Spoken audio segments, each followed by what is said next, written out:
Welcome back mga kaaldap. Ito na naman po ang inyong lingkod, si Mr. Destiny. At magbibigay po tayo ng pinakamainit na update po ngayon sa social media mga kaaldap. Nakakatawa lang po. Nakakatawa po yung mga komento po ng mga sinasabi nila mga kaaldap na hindi daw po si Alden Richards yun. Si Congressman Spotted daw po yun nasa pin. Marami na nagsasabi na edited yun. Gawa-gawa lang daw po ng Aldab Nation. Yan ang sinasabi natin bitter talaga. Di po ba?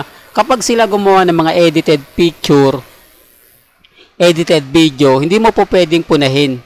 Pero pag tayo, pinupuna nila, yung video po na pinakita ko po sa inyo, di po ba totoo po yun? Kuha yun ng phone ni Tito Sen na sinasabi niyang, ito palang si Mengay kung magtago ng phone. Sa palda. Di po ba? Kitang-kita nyo naman po walang edited na nangyari doon. Kitang-kita nyo naman po na galing mismo yon sa post ng Armain. Parang shiner po ng Armain. Tapos pinaliwanag ko lang po. Di po ba?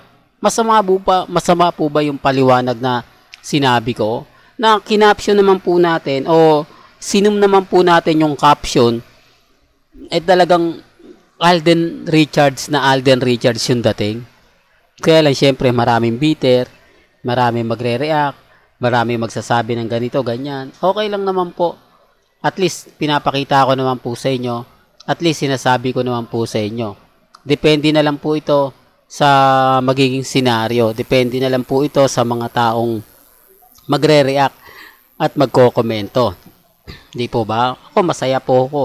Ano man po yung mangyari, ano man po yung mapanood, mapakinggan, mabasa po ninyo. Normal lang po yan. Ang importante lang naman po ang pagbibigay update ni Mr. Destiny. Di po ba? Dito sa channel natin, open naman po lahat. Pabor man sa inyo o hindi, o pabor man sa Aldab Nation o hindi. Kailangan po nating ibalita. Di po ba? Sa ngayon, tayo pa rin po ang lamang. Dahil sa naging interview nga po ni Congressman Spotted, ni Ibiang at ni Jella Atayde sa Magandang Buhay, marami pa rin question. Marami pa rin nagsasabi, anong klaseng interview yan? Di po ba? Ang daming tanong na hindi talaga sinagot. Sinasabi ko lang po yung katotohanan. Sinasabi ko lang po yung mga lapses na nagaganap nga po sa interview. Na kung saan wala naman pong binanggit si Congressman Spotted na gusto namin magkaanak ni Mengay. Etong 2024, ang tatlong anak namin ni Mengay. Yung tipong walang ganon, di po ba? Iba pala si Mengay pagdating sa bahay, ayaw niya ng ganito, ayaw niya ng ganon. Di po ba?